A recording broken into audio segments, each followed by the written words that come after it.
सबसे पुराने मंदिर के बारे में कभी आपने सुना है या आपको याद हो कि कभी आपने पढ़ा हो कि सबसे पुराना मंदिर कौन सा है?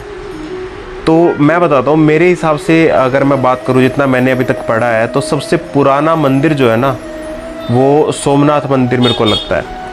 अब सोमनाथ मंदिर क्यों लगता है, शायद आपने यूट्यूब पे पहले भी कुछ वीडियोस वगैरह देखी होंगी, लेकिन कहानी बड़ी इंटरेस्टिंग है वहाँ की।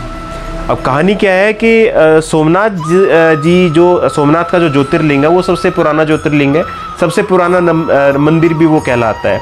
करीब 10-12 हज़ार साल पुराना मंदिर ऐसा कुछ बोला जाता है। लेकिन वहाँ की कहानी क्या है, कहानी बताता हूँ। अब सोमनाथ जो है ना, वहाँ पे कृष्ण जी ने अपने प्राण छोड़े थे, मतलब वो आखिरी स्थान था जहाँ पे कृष्ण जी थे, जहाँ पे उनको तीर लगा था और जिससे उनकी मृत्यु हो गई थी। और हुआ क्या था कि जब उनके कृष्ण जी की जब मृत्यु हुई ना, तो विष्णु जी ने देख लिया कि भाई कृष्ण जी मर चुके हैं। तो विष्णु जी ने ना उनकी जो है बॉडी को जला दिया। बॉडी जलाने के बाद ना उनकी सारी बॉडी जल गई, लेकिन उनका जो दिल है ना, दिल वो रह गया, ठीक है। और वो एक मणि की तरह था, मतलब अच्छी, मतलब मणि जैसा था, वो चमकीला था, चमक रहा था। और वो क्या हुआ, वहाँ पे जलने के बाद समुद्र में बहता बहता बहता बहता और वो जगन्नाथपुरी में आके रुक गया। अब जहाँ पे जगन्नाथपुरी जी का मंदिर है वो, अब जगन्नाथपुरी के अंदर 3 मूर्तियाँ हैं, आपने पता होगा। वो मूर्तियाँ जो है वो नीम की लकड़ी की बनी होती हैं, ठीक है। गौर करना बात पे, मतलब मैं ये बताना चाह रहा हूँ कि कितनी ताकत, कितनी चीज़ें आज भी मौजूद है। कुछ लोग ऐसे होते हैं ना जो सबूत मांगते हैं कि भगवान है क्या, बताओ। तो ये लाइव एग्जाम्पल है उनके लिए, ठीक है। वो अगर उनको जानना है कि भगवान है या भगवान थे, ठीक है, तो मतलब जो जिनके अंदर ये सवाल उठते हैं ना, उनके लिए बिल्कुल बेहतरीन एग्जाम्पल। तो क्या हुआ, वो दिल जो है ना बह के वहाँ पे जगन्नाथपुरी चला गया।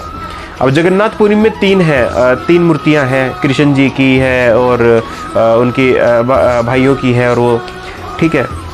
तो वो जो बनी होती है ना, वो जैसे चेहरे से जो आप जगन्नाथपुरी मंदिर के जो मूर्तियाँ देखोगे, वो चेहरे से जो देखोगे वो एक्चुअली खोल होते हैं, मतलब अंदर से वो खोखले होते हैं और वो नीम की लकड़ी के बने होते हैं। और उनके अंदर वो हार्ट को रखा गया है, ठीक है।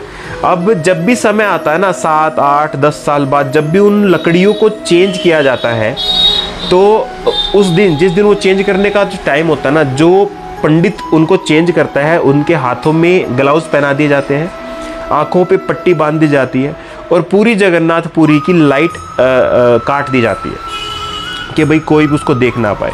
और पंडित बताते हैं कि जब वो उसको हटाते हैं और दूसरा जो नीम का बना हुआ खोल लगाते हैं, अंदर जो चीज़ है ना उसकी रोशनी इतनी तेज़ होती है कि अगर वो आपने खाली आंखों से देख ली ना, मतलब नेक्ड आंखों से देख ली, तो आंखों की रोशनी आपकी चली जाएगी, उसमें इतनी ताकत है।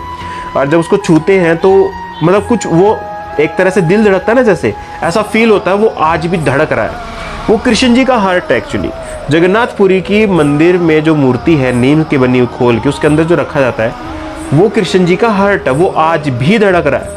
तो लाइव एग्जाम्पल है जगन्नाथपुरी जी। अगर आप जाओ तो कभी वहाँ पे जाके पूछोगे तो ये उनकी कहानी है। तो कितने रहस्यों से भरी हुई है हमारी दुनिया, हमारे देवी देवताएं कितने रहस्यमयी थे, और आज भी कृष्ण जी का हार्ट धड़क रहा है, ये कितनी बड़ी बात है। तो इस तरह के काफ़ी सारी चीज़ें हैं अपने इंडिया के अंदर।